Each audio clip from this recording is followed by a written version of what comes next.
మరి వాళ్ళు కూర్చుంటే ఈయనేం చేస్తాడు? ఏం చేస్తావు? వాళ్ళు కూర్చుంటే నువ్వేం చేస్తావు? నువ్వురా, ఎందుకు రాకూడదు క్యాంపస్కి? తెలంగాణ ముఖ్యమంత్రిగా వచ్చి ఆర్ట్స్ కాలేజీ ఉందా? 6 సెకండ్లు నిల్చో, కనీసం 6 సెకండ్లు.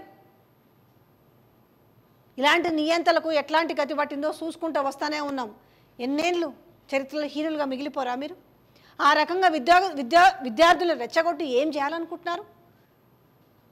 కష్టపడి కొట్లాడి తెచ్చుకున్న తెలంగాణని ఈరోజు మళ్ళీ ఆగమాగం చేయడానికి అందరు కూడా మోపైనారు అయ్యాల.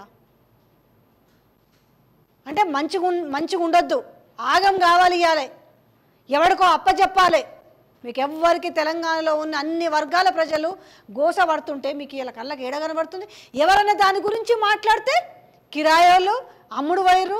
మరి మీరు ఇదే మీకు చెప్పారు కదా, ఇదే మీకు అశోక్ సార్ బస్సులు పెట్టి వ్యయ ప్రయాసలకు ఏర్చి కాళ్ళ ఏళ్ళ పత్తి చేలు, మిరప చేలు, వరి చేలు అన్నిట్లలో పడి కాళ్ళ ఏళ్ళ మొక్కిరు కదా.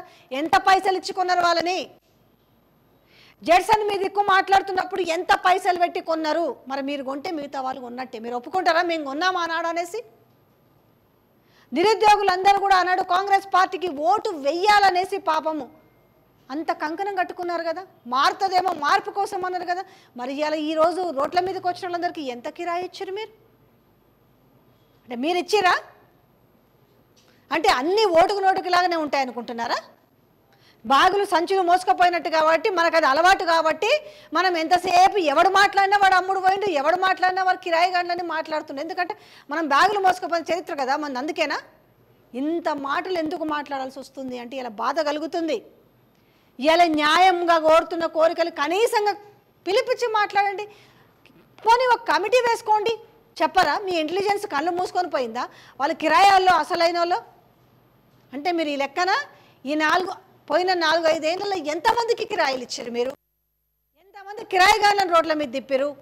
మీరు ధర్నాలు చేసేటప్పుడు, మీరు రాస్తారోకాలు చేసేటప్పుడు ఎంతమంది కిరాయిగాళ్ళని తెచ్చుకున్నారు? ఈ మాటలా ఇప్పుడు రెచ్చగొట్టి మాట్లాడు. కొంచెమన్నా మనకి ఇది ఉండాలి, కొంచెమన్నా మనకంటూ కొంచెమన్నా మనసు, కొంత మన మానవత్వం ఉంటుంది. ఎంత పెద్ద కుర్చీలో కూర్చున్నా ఆ కుర్చీలు పదిలము కావు. మీకు చరిత్ర తెలియంది కాదు కదా, తెలియకపోతే తెలుసుకోవచ్చు. ఆ కుర్చీ ఎప్పుడు ఉంటుందో తెలియదు, ఎప్పుడు ఊడుతుందో తెలియదు. ఊడితే ఎవరు దేకను కూడా దేకడు, మళ్ళీ తర్వాత ఎవరు దేకను కూడా దేకడు. ఏమవుతుంది ఒక మెసేజ్ పాస్ చేస్తే?